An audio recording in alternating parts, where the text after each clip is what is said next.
It started with a puzzle about a math nerd on the street. I've got 2 kids, she tells me, and one's a boy, you see. They said the chance was 1 in 3. Just count the samples left. I said, you're modeling it wrong. You're of your sense bereft. You have to ask the question of the word she chose to say. And they told me that's the Bayesian view, and I was on my way. I thought it was a tool, just another clever chart. Didn't know it was a law about to take my world apart. And you do not do a thing because it's noble, good, or right. You do not do the thing that's shining like a brilliant light. You do only what you must do, what you can't do any other way. That's the standard that I found when my ideas went astray. It's the scream of pure embarrassment, a horror and a wince. It's the sound of leveling up, and I've been searching ever since.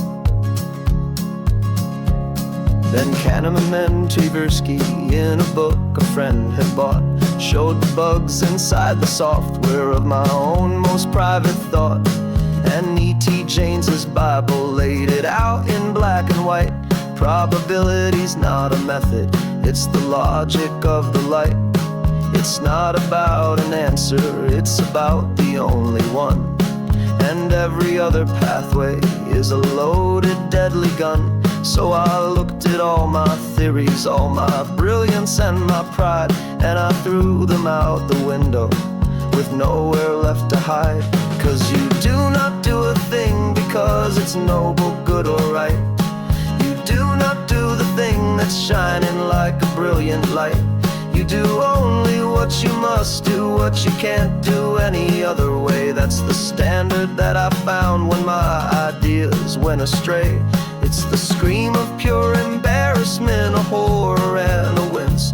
It's the sound of leveling up, and I've been searching ever since. This burden of precision, it felt like chains at first.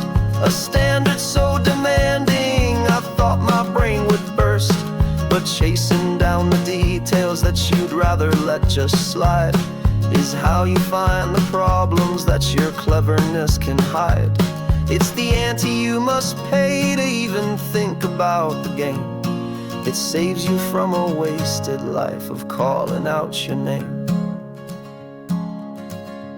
So here's to my future self, I hope he looks at me and sees a drooling imbecile as clearly as can be.